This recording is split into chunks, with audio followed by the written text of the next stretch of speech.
How would you describe where you grew up?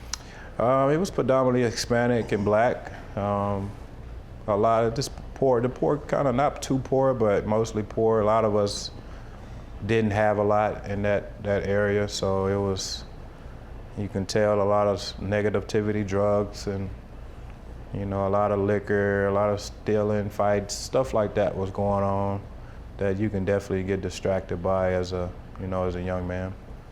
How often would the lights and the water at your house be off? All the time.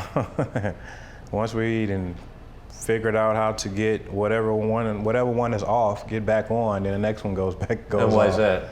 It's just didn't have no money. Just didn't have a lot of money. I mean, you only had my grandmother working, and my mom was more so part-time, and no telling what she was doing with her money at the time. So it was a struggle as a young man, and me and my two older sisters. How did you deal with that? We just had to deal with it. I mean, when the water go off, we have our lights on, and you had to, get those Zocal bottles that people use in their office. I had to go fill it up on the side of a friend's house and bring water back to the house so we can use it the women can use it for bathing, or we can use it for cooking, whatever it may be. And then when the electricity go off, then our water's back on, so we can be able to take baths and cook in the dark, but not have, electricity. And, it was tough, but we managed to pull through it as a family. Air conditioning?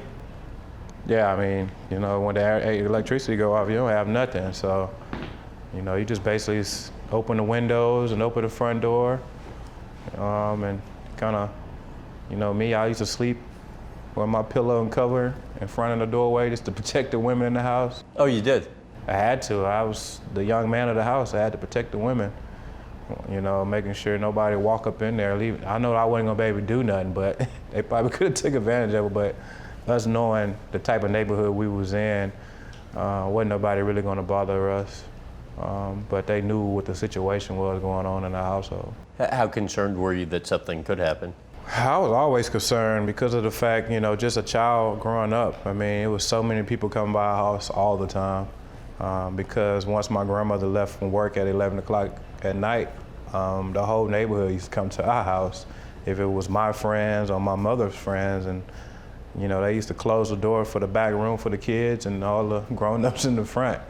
And just what was going on in their side was really crazy, for a young man, and for me as a young child, and me and my sisters, we was like, wow, what was the stuff that was going on? What did you see? A lot, from partying to drinking, sex, everything, drugs, all kind of stuff was going on that side of the house. And were they aware you guys could see what was going on? No, not at all. Not me. Me being a young boy, you're gonna be Right. bad. You want to see what's going on. And Right. They used to try to block little holes in the walls that we had, but I used to just punch that out and just sit there and look at them. Right. And sometimes I used to be thirsty. I used to walk through there and go get me something to drink. Just everybody saying hello, little Vince. And just knowing that they are strung out on drugs, you could smell it. What would your mom say if she saw you?